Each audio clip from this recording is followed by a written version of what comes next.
Crikey! This week we are taking you to the iconic Australia Zoo, as wild as life gets. Come with us as we walk over 10,000 steps from one end of the zoo to the other. Firstly, though, for all those people out there who think Australia is full of things that can kill you, we visit Robert's Reptile House, where we see at least half of the deadliest snakes in the world. We take you to see Australia's unique wildlife as well, including wombats, koalas, wallabies, echidnas, kangaroos, emus. Oh, and did I mention deadly snakes? And don't forget the giant crocodiles. We make it to Tiger Temple just in time to see the tiger show and then past the elephants having a bath and a dinner in the lake. Of course, we go to Bindi's Island, where there are lemurs swinging through the trees, boa constrictors in the treehouse, and tortoises just munching their way around the island. Next up is Africa, where we learnt some fascinating facts about zebras, giraffes, cheetahs, rhinos, and my favourite, the meerkats. We tell you as much as we can about the facilities at the zoo, as well as all the shows and feeding times. We also share the story of Steve Irwin and about the stunning memorial they have to honour him at the zoo. Stay listening to the end to hear how brave we were, and that is an exaggeration, as we recorded live in different locations around the zoo, and we were stalked by water dragons, which, if you can believe it, wander freely around the zoo and are as scary as they sound.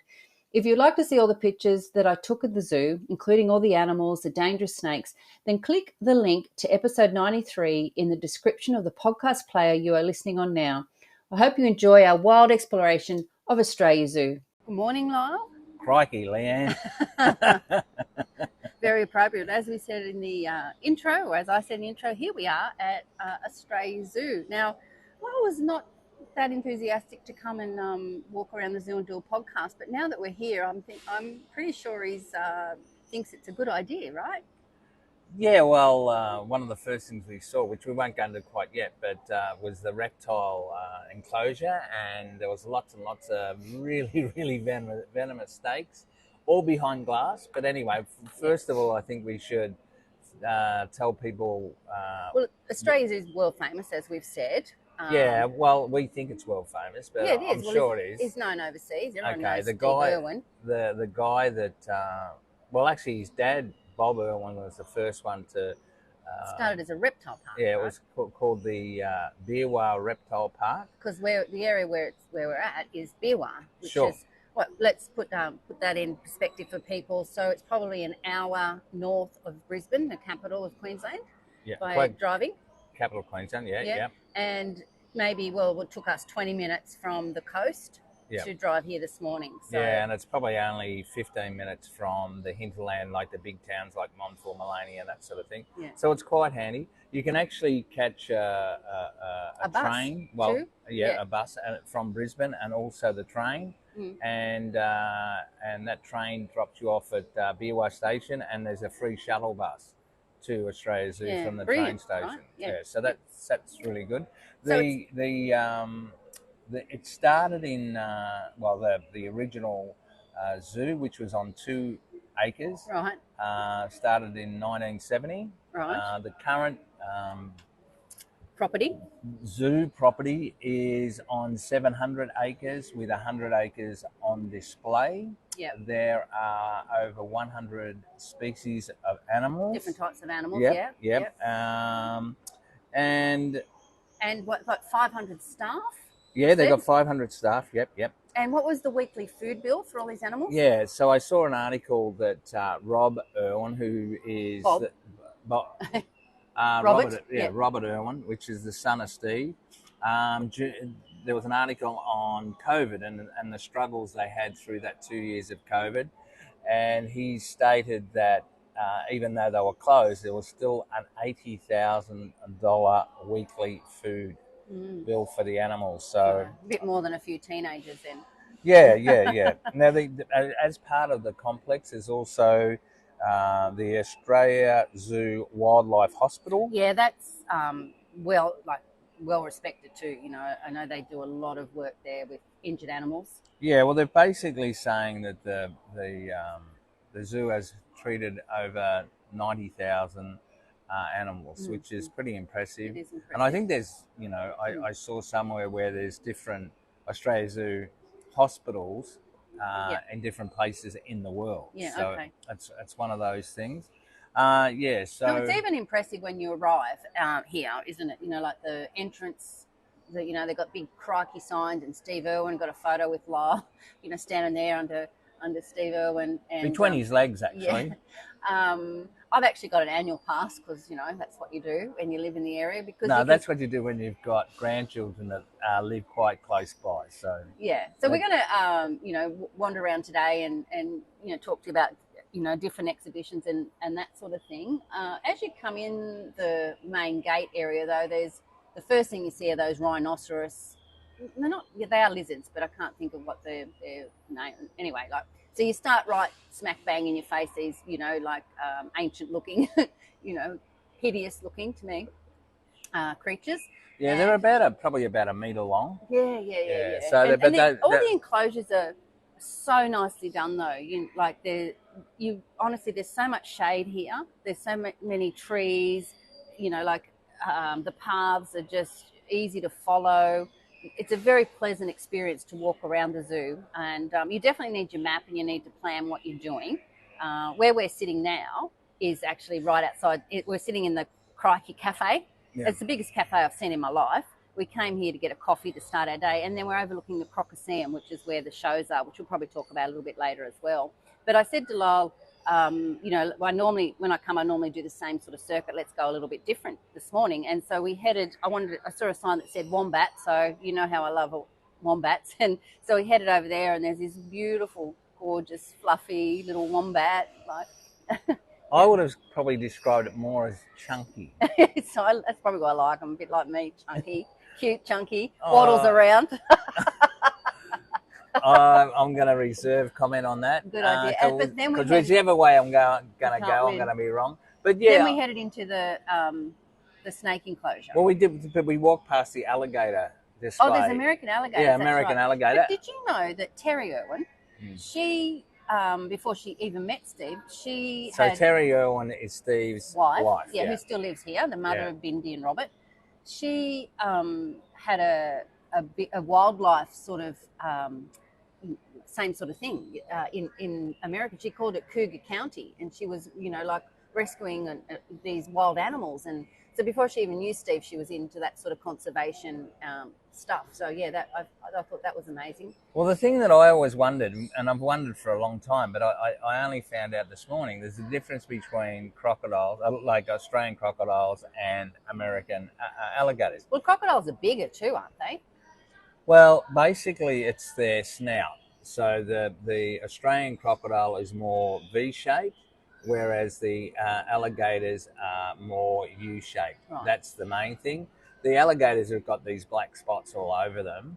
And the other thing is alligators have an extra eyelid, and they use that like a pair of swimming goggles. Oh, that's clever. Swimming's, you know, well, that's evolution, isn't it? So, but when we were walking past those American alligators today, they were cleaning out one of the ponds, and there's a great big alligator just sitting there under the tree, and the guy is in the enclosure. Yeah, you want to be. I don't think they get paid that much, but I got to tell you, if it get me even close. Last time I was here, there was a guy mowing the lawn, like around the crocodile. I'm just like, oh my gosh, that's just scary. But what Leanne said earlier about the infrastructure and the actual cafes and everything, the best way to describe it, I think, for everybody to understand, is they have not spared a cent. No, and you know, I sort of think about, you know, we're here as a mature age couple, and there's a lot here for us to see. But I've also, as you've pointed out, come with grandkids and a lot of people here with children. Like you can hire buggies and you can hire prams, but there's also a little train that goes around as well. Yeah, true. But it's the paths are open and wide. It's easy to push prams around. There's so much to see. They've really got lots of different, the amenities blocks are really good. You can fill up you've got free water all around the place as well. You can fill up your water bottles. There's, you know, people walking around, you know, with snakes and lizards that you can get a photo with. You can also book different experiences, you know, so you can cuddle a koala, you can do the tiger experience. There's a whole lot of other ones as well, which I'll put a link to, obviously, to the Australia Zoo website in the show notes, along with all the pictures that I'm taking today. Then, you know, probably in the last few years, they've developed this children's sort of playground area which, you know, I know my daughter-in-law brings the grandkids out sometimes just to play in the water because it's so hot, and it's just, you know, it's for the cost of their annual ticket, they can just come and do that. And it's these water sprinklers and a big crocodile and kookaburra that drop, you know, water on the kids, and there's a big sort of jumping like a balloon sort of area, and, you know, the ice cream shop and everything. There's just lots of little spots around if you want to, you know, take the day. Certainly there's plenty to do. So it's a great spot for kids. Well, I'm still getting over the mature aged comment you made. I was going to say old people. I thought that was actually a compliment. Well, what's confusing me is the word mature. Oh, okay. Well, that's in relation to how old we are. Not okay, so not the way you behave. Look, it is very, very seniors friendly. We our accommodation place we had in Montfort, which is only, as we've said, 20 minutes away. We used to get busloads of very senior people, probably you know, up to their 90s, from maybe the 70 to the 90 mark. And every Wednesday of those tours, the major trip and the most popular trip was the trip to the Australia Zoo. So yeah, they really do cater well for older people, and as Leanne just said, for kids as well. And they've got the buggies now, as I said. All right, so we've probably given you enough sort of information. As I said, we're sitting. Are we not going to talk about Robert's reptile? Yeah, I am. I'm just about to say I'm just sitting here though in this Crikey cafe, and it would be 100 metres long, and we're the only ones in it at the moment. It fills up in holiday time, but. So we're just having a coffee after we have been. Our first place we went to have a look at, past those lizards, was Robert's Reptile Kingdom, I guess it's called. And you walk under these great big boulders and go inside, and it's dark. And all along both walls are these displays with snakes and lizards and poisonous frogs. But they're not just a window to look at the snakes. It actually, when you walk in, it's stunning. What they've got behind these enclosures are either photographs or paintings. Yeah. And so they actually, you know, like the first one of the, you know, the eastern, or the second one with the most deadliest snake in the world, they show you where it lives by the background and the trees. And, you know, I've got some photos of it. I'm not really describing it very well, but it looks like it's in its natural habitat. It's like a window, and then where the reptile is, or the snake is, they've decorated that with like what they would normally live in. Yeah. And then at the back of that, they've got, and I think it's more like paintings that they've painted that represent. Yeah. So there's the outback. There's the ones with the little blue and yellow dart, the poisonous frogs. You know, they've actually got foliage in there, and there's like a little waterfall, and it's amazing. Probably the best way to describe it is when you took the photos. Yes, it looked like I'm out there. It didn't look like they were in a display case. Yeah. It looked like you were out in the bush, or you were out in the desert. True. Where these things are. Now, and that's typical of most of the displays here at Australia Zoo. Yeah. They make them very, very lifelike. And the other thing is, you know, everyone talks about, I can't go to Australia, I hate Australia, not, you know, all those things that are going to kill you. Well, trust me, they're all here. But it also showed that the one which I thought really scared me the most. The rattlesnake. Was the American rattlesnake. It was raising its head and shaking its tail, and and then they've got these the taipans. Yeah. Which are not that's an Australian taipan, so they are native to Australia. But you've got the red-bellied black snakes, you've got the eastern brown snakes, you've got it was pretty damn! I got to tell you, I know the glass was there, but I'm pretty sure I'm going to have bloody nightmares. Go and have a look at the photos. Tonight. Beach Travel Wine, and this is episode 93. So go and check out the photos of those snakes that I took in those. You'll think I was out in the bush with them, but I wasn't really. Right, continuing on.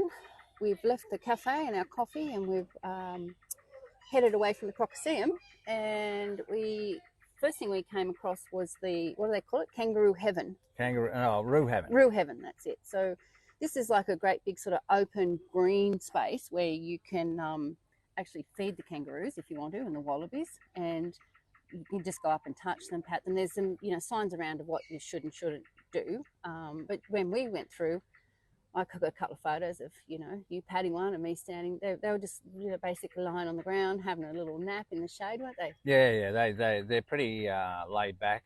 Obviously, they're used to People. visitors and people, yeah. And so there's grey kangaroos and wallabies there. So yeah, just with the kangaroos. yes. Look, they are really quite common in Australia. Leanne used to live in a place called Woodgate, and they're just everywhere. Yeah, they're in people's gardens. They're on the beach, so they're quite common around anywhere. Still, it's nice to see them up Oh close yeah, like that. golf courses, all that sort of stuff. They're there. There's also in that Roo Heaven is an enclosure where they've got echidnas and also quokkas. And quokkas are apparently the happiest animal on earth. Is that right? Yeah, because they always look like they're smiling. Is that right? Yeah. Yeah. So we had a nice little walk through there.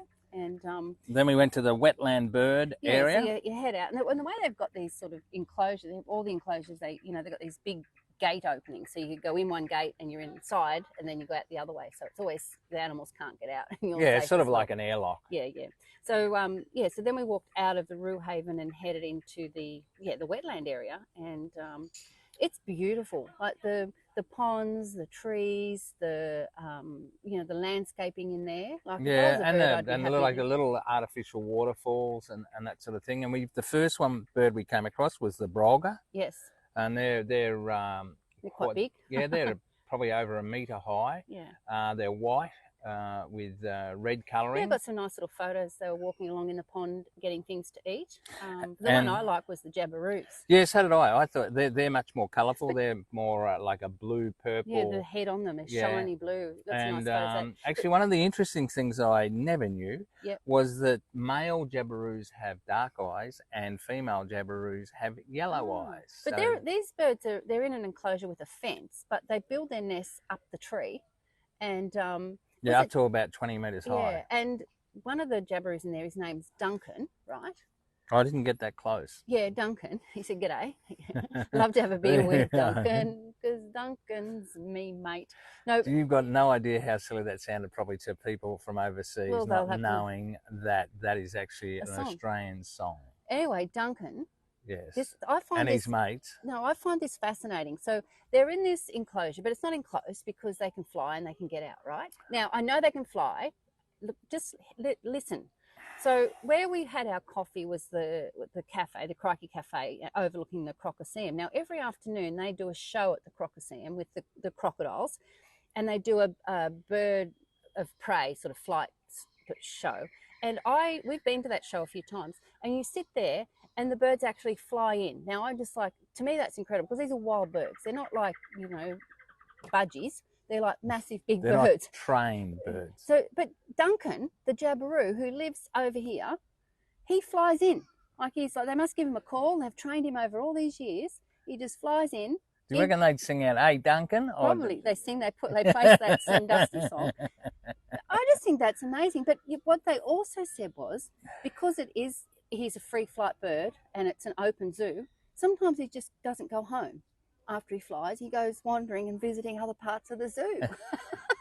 You are fascinated by that, aren't you? I just think that's amazing. Yeah. I wonder why they call him Duncan. But anyway, that's another story. So that was and just the enclosure in there is really nice. And then as you come out of the wetland, there's like all the Australian birds, emus and cockatoos and that sort of thing. So they're all there, and they've got a big walkway all the way around that sort of enclosed area where they are as well. So that's pretty fancy. And then you head off to the Southeast Asia So area. There's a walkway there, and as you're coming out, there's more toilets, amenities blocks. There's vending machines to buy drinks and that sort of thing, and nappy change rooms, parents' rooms, that sort of stuff. So if you need a break before you head into Southeast Asia, and they've got this great big thing across the path, so and the big statues and everything, so it feels very authentic, doesn't it? Very, very Asian.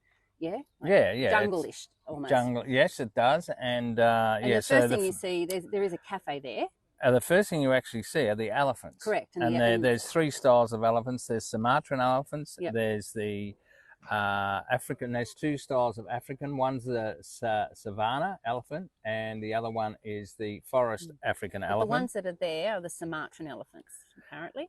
And well, one of the things that I never knew and I learned was that their ears, elephants' ears, are not only for hearing. No. What they do is they collect the heat and that sort of thing in their ears, and they use them for cooling. What are you worried about? There's lizards. Yeah, they're everywhere. I know. They just came right. I don't know where it went. It went under the table. Oh, jeez. Oh, I think he's going to eat you. No, he's not. Oh, it's where'd it okay. go? But yeah, so they actually use the We're sitting ears. outside, if you can't tell that. Outside Bindy's Island, what you're going to talk about. Don't be a sook, man. Oh, sorry. Yeah, so they use their ears as cooling for them. And also, which I didn't realise, is that the trunks, they don't eat through the trunks and they don't drink through the trunks. Although the trunks, they can spurt water out. Correct. But they use the trunk for water, and they then just squirt that into their mouths, and also they use their trunks for eating into their mouths. Look at you go. Yeah, I found it all fascinating. And then the other thing I noticed is, because I'm looking at the map as we're talking, trying to follow where we've been, because as we said, it's 100 acres. There's spots around where you can actually get free Wi-Fi as well if you need to do that. We went past the red panda then. Now, I think I've been here, a dozen times, and I've seen the red panda once. He's very elusive. I must have been lucky Lyle, because I have seen the red panda, and I've only been here once before, so they're really quite cute. You've been more than once, but they are very cute. But past the red pandas, we arrived at the tiger enclosure just in time to see the tiger show, didn't we? At 11 o'clock. Yeah, the tiger show is. And they put all this food out for the tiger to find. Now, we were a bit late, so we didn't get a seat in the little amphitheatre, but we got another spot right in front of the windows, and I got some. So the tiger came through, didn't he? And right past us. So I got some great photos. Yeah, and who knew that tigers love chicken? I know, right? Well, maybe he didn't either. Yeah, so but a bit of a tip. As Lan said, we didn't get the chance to sit in the auditorium part. So, and we got there about probably 5 to 11, and everything was taken. So, if you want to see the tiger show, definitely turn up early. Yeah, do that. And get up front. Get up front for the little ones, because people sort of stand up. Although there's some seating area, but that's even that enclosure. The tiger jumps in the pool and climbs up the tree to get his chicken, and it's. And there's obviously a guy on a microphone, one of the staff, talking about all about tigers. So that was it's still well worth seeing. And then as you go leave that. We were saying, the walkway as you come out of the tiger enclosure, it's got this massive big bamboo shading the path, and even the amenities block has got like timber decoration on the outside to make it look really authentic and rustic. And there's an ice cream and cold drink shop right there as well. And then normally, when I come, I generally go from the tiger show around to Africa. But today I wanted to come to Bindy's Island. So this is where we're sitting now, outside Bindy's Island. And Bindy's Island is an island. It's surrounded by water. You've got to cross a little bridge to get there. And the reason they have it as an island is because it's got lemurs on there. And it's like a natural environment for them. So there's not really any fences. They just can't get across the water, right? Yeah? Yeah. And we saw half a dozen lemurs. They were just sort of lazing around in the tree. And one particular lemur was a bit excited. How can I say? Yeah, excited. Yep. A bit like the turtles we saw in. We actually saw a couple of turtles getting after it in Robert's reptile place. They're like, we're going to get eaten by these snakes. We may as well go for it. And yes, this particular lemur, he was very, you would almost say sexually excited. And it was a little boy, and it just kept on popping in and popping out, and popping in and popping out. And there's a little tree house in there that you can climb up, and there's a boa constrictor. What else is on Bindy's Island? Like there's the great big tortoise. Yeah, it's Aldabra, ALDABRA, Aldabra tortoise. Like massive, like one of those great big ancient sort of ones. A little echidna called Prickle was his name as well. Yep. And lovely big sort of walkway around the outside of the island. It's once again, the landscaping, it's just beautiful, isn't it? Yeah, and look, there's not a leaf out of place. No, it's so well looked after. So beautiful. So that's where we're sitting now, outside Bindi's Island, and you know, you actually go through an old what it looks like a shipwreck to get through to Bindi's Island, like the doorways going through to I see was it. looking for the pirates. Yeah. Well, that's the lemurs, I guess. But you can't take any food in there. They rouse on you. And I've been in here with someone that took food in, and we got in trouble. Not that we had it open, but I think one of the kids was hanging onto a packet or something like that. So, yeah. So, what's your favourite along those that sort of thing? Like, there's lots of stuff, isn't there? And do you know what? Sorry, before I let you answer your question. You know, you go to a lot of these places and they've got all the, you know, the information and how big they are, and they've got all of that here too. But the way they've got it displayed on those signs, I just think it's fascinating, or like really well done, really simple. Yeah, there's not too much information that you get overwhelmed by. Fun facts, so you can, you know, find out about that, about the elephants. We learnt that today. You learned about the goggle, the eyelids on the alligator, you know, and I learned about Duncan, me mate, flying into the crocosseum and building the nests up high. Like, I just reckon it's fabulous, all the information you get. And you don't have to read a whole lot to learn it, right? Correct. Yeah, so we're going to go onwards and upwards, and we will be back when won't we? We're going to Africa. Yeah? We are. Let's go. So we're sitting here in Tiger Temple. Yes, with no tigers. Well, we saw them earlier, but we've just got back from Africa. So probably just to describe it a little bit, if you've never been to Australia Zoo, Africa is probably the furthest exhibition from the main area, and it's a decent walk. We've probably done nearly 8,000 steps so far today, and we're not back at the exit yet. So you can actually walk all the way over to Africa, and then they do a shuttle bus or back. So a lot of people do take that option, which I understand, because sometimes it's very hot. But the walk over there, especially from Bindi's Island, big wide cement path the whole way. There are some shaded areas along the way with some seating as well, and lots of information about conservation efforts and things that they support in Africa. So when you get to they call it the African enclosure, it's massive, and you're up high, so you don't see. Doesn't even look like it's fenced in, does it? You're sort of looking down on these green plains and the beautiful palm trees and the big rock sort of formation into the housing and caves and things that they've got for the animals. The first animals that I spotted were the zebras. Yeah, for our American listeners, zebras. yeah, we say zebras here. And I was trying to look at them to see, like, is it black on white or white on black? But one of them even had like brown on it as well. So black, white and brown. I was confused. But anyway, they're pretty clever little, you think they're not that smart, but they've got like, the stripes are for a really good reason, right? Yeah. Well, what the stripes do, because the actual zebras are quite fast. They go up to about 65 kilometres an hour, which basically is that little bit fractionally faster than lions and tigers. And the stripes, what they do is when they're being, chased, chased or hunted. What they do is the zebras jump up and down on the spot, sort of thing, or as they're going along.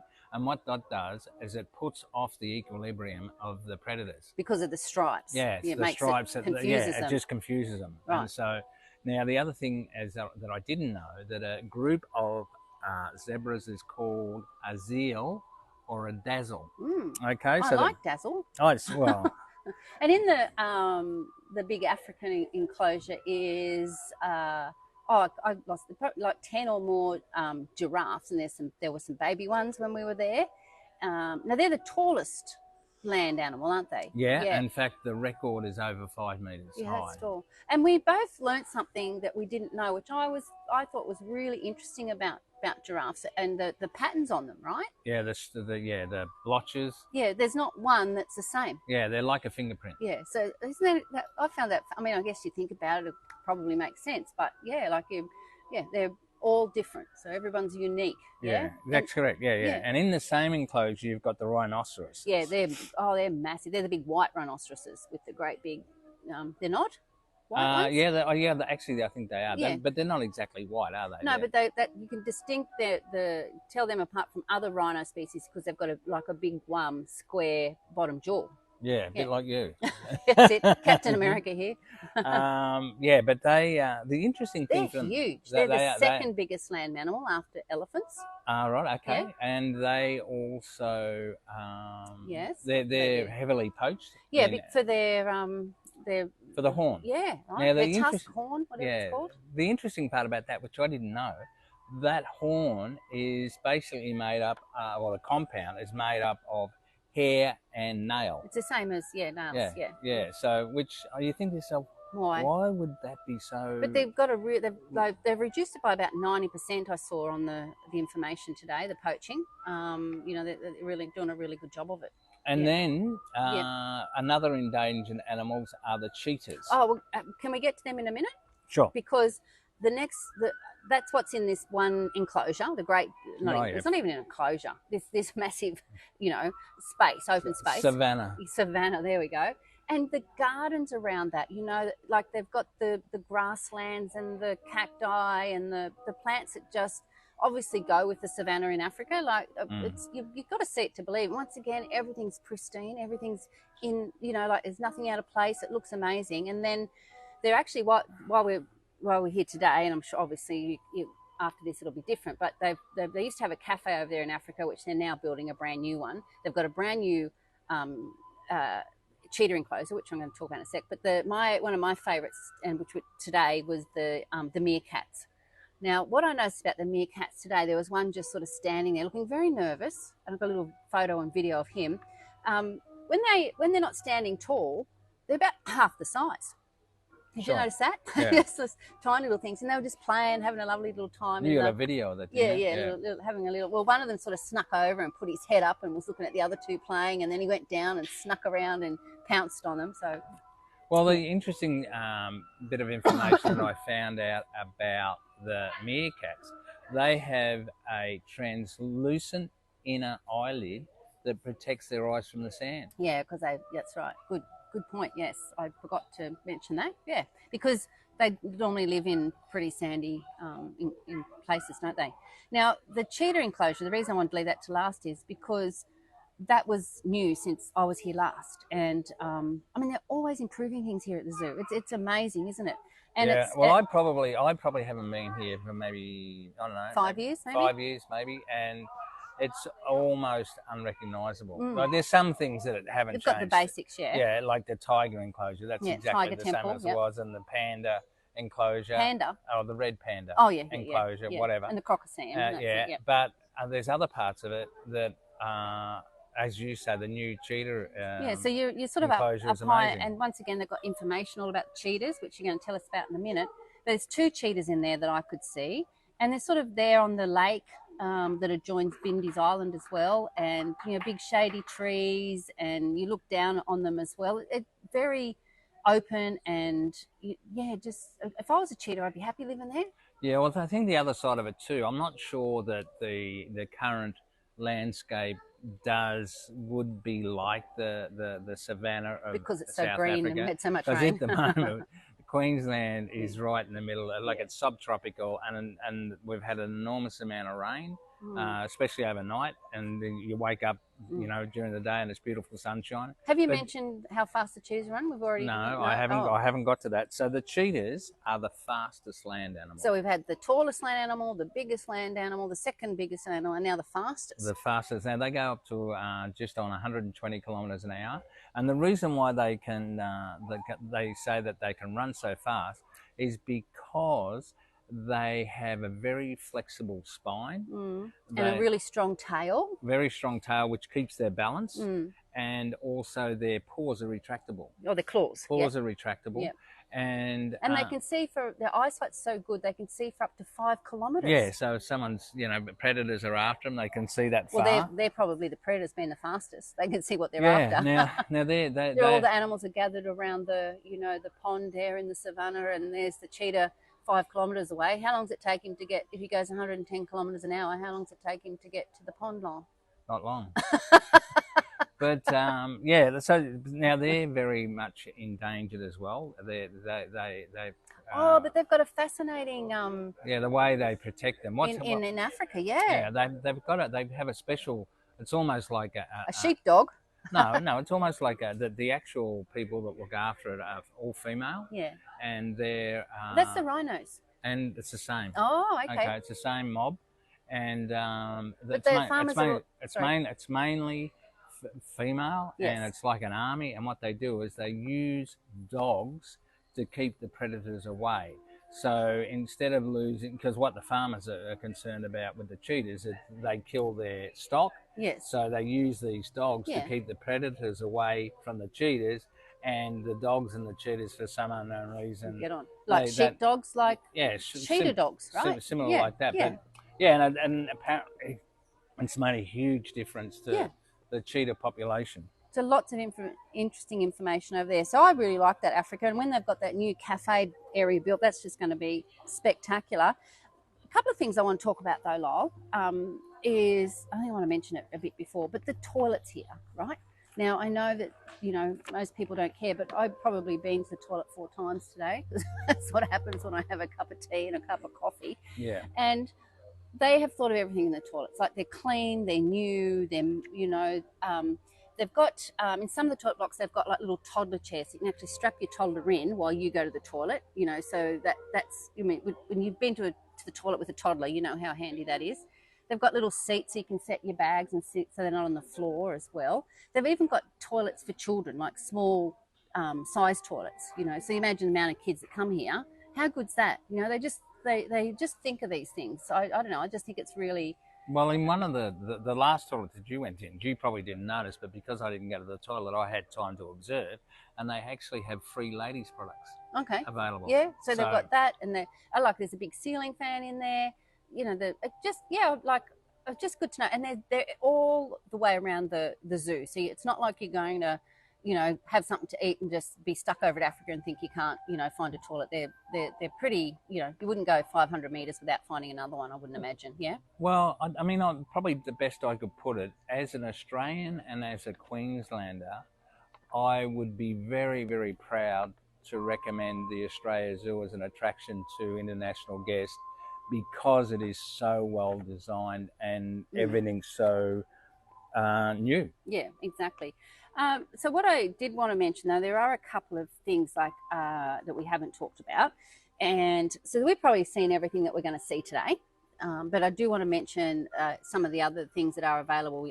I did get some photos. There's the what they call the Crikey Kids Corner. Now I've been there many times with my grandkids, and that's it's right near that. It's called near the Laughing Frog Lolly Shop, and it's a water playground. And they've got these big statues of this big laughing frog, and the water comes out its mouth, and there's other statue animals around. It's all this water spurting out, and it's soft ground, you know, so kids aren't, even if they slip, they're not going to hurt themselves. And that's perfect on a hot day. And I heard a mum over at Africa saying, oh, okay, we're hot now, we've done it all, let's go to the water playground. So it's something that they generally save to the end. But here's a hint for you.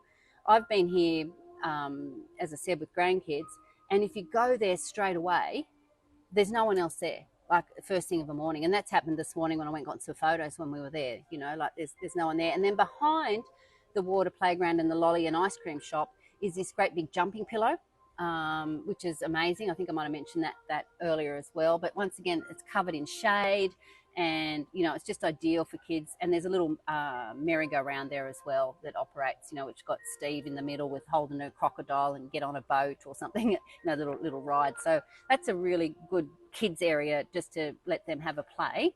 And there was another play area on Bindi's Island as well at the bottom of the treehouse. So you can walk around there. It's like a climbing area with soft, you know, fall as well, like a nice little, just something different if the kids need a break from walking, because there is a lot of walking, isn't there? Yes? Yeah. I've lost you. I was gone. Yeah? It's another lizard. He's pointing out a lizard. That's just wonderful. Now, one of the most popular things is the Wildlife Warriors show, right? Now, that's on each day at 1:15. But let me tell you what other shows there are. Will I do that now? At 9:30 in Grace's Bird Garden, they feed the birds, right? At 10 o'clock, they feed the giant Aldabra tortoises. The Tigers Alive show, well, it was on 11 o'clock today, but they say to check the board for that. Now, the Elephants Live, we got that on our way back from Africa. Yeah, pure luck. They were feeding the elephants, and they're in the big water pond, and they've got water spray coming out and shit, and the lady's throwing them fruit and they're splashing around. That was pretty cool. 1:15, that's the big one. It's the Wildlife Warriors Show. Now, That's at the Crocodile. that's at the Crocodile. So they say they bring you face to face with birds, slithering snakes, and they'll get your adrenaline pumping as you watch a massive croc launcher strike from the water's edge. So they basically hold out the food, and comes up, and they bang the water, and it swims up the path. And yeah, so I'm going to scream again if that lizard comes any closer. I'm just saying. And there's so as I mentioned before, Duncan the Jabiru, he'll fly in, and he's not the only one. These wild birds just fly in and they do a circle and land. They actually land. There's a couple of spots around the crocodile. Oh, go away! Throw something at it around the crocodile. Can't so? You're in the Australian Zoo. I know. Look, he's getting closer God, and closer. Look where he is now. Shoo! Got my feet up. I don't like them. Okay, 3 o'clock is the protect me, Lyle. He's just looking at it. 3 o'clock. I'm giving it the stare. 3 o'clock is the koalas live, so you can get up close and learn about this Aussie icon. There's another 3 o'clock. There's another bird show live. He's getting closer.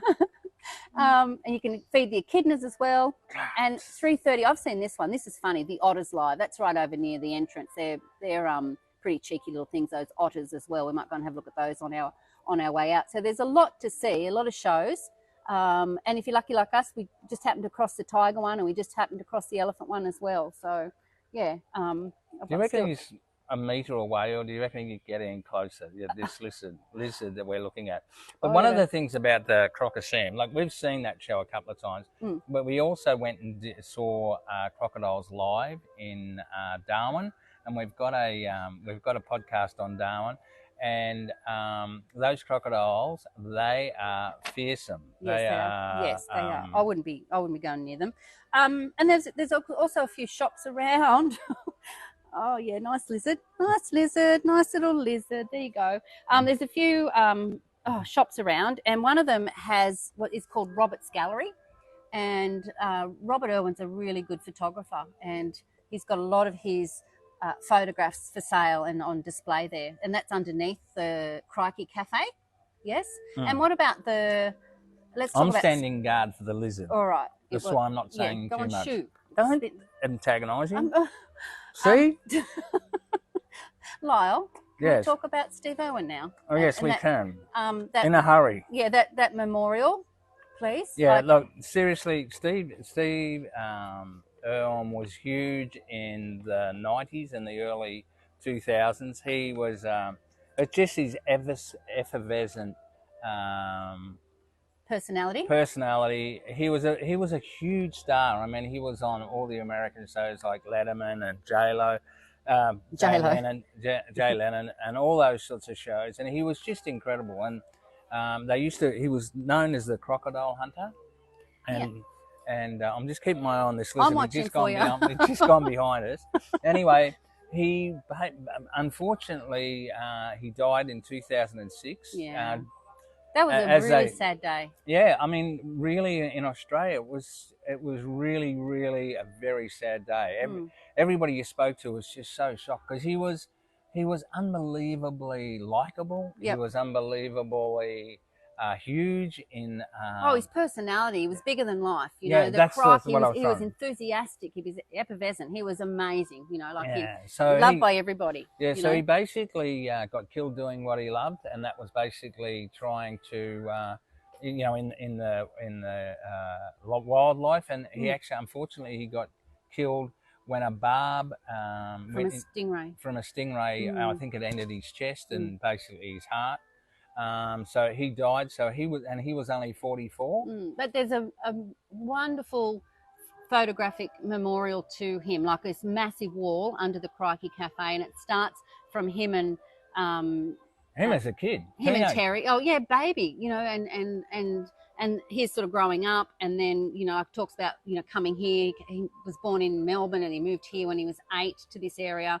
So it's all about his childhood, and then. Him and Terry, there's a whole, wall just on, when they got together and what they did and how they built the business. And then, of course, the next wall is all about when Bindi came along And then the last one is when Robert came along. It's quite moving, actually, the memorial there. So, look, I just think, I mean, as I said before, you know, like Lyle was, I don't know.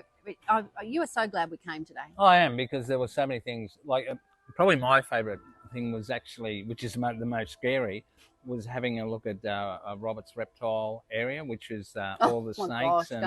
So mate, all this stuff we're talking about, I've got photos of all of it. So go and check that out. And at beachtravelwine.com podcast episode 93. And also check out our Instagram, because there'll be some videos and photos on that as well. And we're just Beach Travel Wine on Instagram. So, yeah, or on the podcast player you're listening on now, just go to the description and you can click on the link to the episode, and you can just see the photos of the day that we've had here. And I'll put a link to the zoo, so you can, and we've got all the maps there and all that sort of stuff. And if you're ever heading up this way, the Sunshine Coast Way, or even to Brisbane, you could come up for the day. It's a magical family place. It's good for people that like us, just wandering around for the day. We've had a lovely day. Yeah, well, I think it opens at 8:30, 9 o'clock, and we were here pretty much right on 9 o'clock. It's now nearly 1 o'clock. Yeah. And at 1:15, the Crocosam wildlife show starts. So that'd probably go for 3/4 of an hour. So really, you're looking at probably 9 till 3. Yeah, especially if you're going to stop and have a meal. If you're going to take the kids on some of the playgrounds, if you want to do that, or there's lots of places to sit and have an ice cream as well. You could just take your time. Yeah. So the prices are on the website. Yeah. So we won't say, because they're liable to change. It was around the $50 to $60 for an adult for the day. Yeah. And when you think about how many hours you're here. Yeah, it's not bad value. Yeah. I thought the same. When I looked at the price, I thought, but then again, you think, well, wherever you go now with this sort of infrastructure, they've got to pay for it. Yeah, well, as we said, $80,000 for the food alone. Yeah, exactly. And there's 500 staff. Yeah. So, what was your favourite little place today before we finish off, Lyle? Well, as I just said, I thought the snake area. And then, you know what, the thing that really got me is, and as you talked about those tiny frogs with the iridescent yellow and the blue and whatever. And you look at colours and you look at reds and your blues and your whatever, but when you see some of these snakes and the natural colour of their skin, their leather, it's like nothing else you've ever seen. That I think it was the brown, and it wasn't brown; it was more almost like maroon and brown mixed in together. So that's what gets me. Just the different colours of their leather. It's just incredible. Yeah, it was. I have to say, I like that too. I did find the rattlesnake freaked me out a bit because it was sort of following everybody, and but I saw the wombat. They're my favourite. And the wombat. Yeah. I thought they were wonderful. So anyway, I hope you enjoyed our exploration around Australia Zoo. Yes. Yeah, absolutely. All right. Well, it's I don't know, how do you say goodbye in our zoo talk? Goodbye. Adios. All right. See you next time.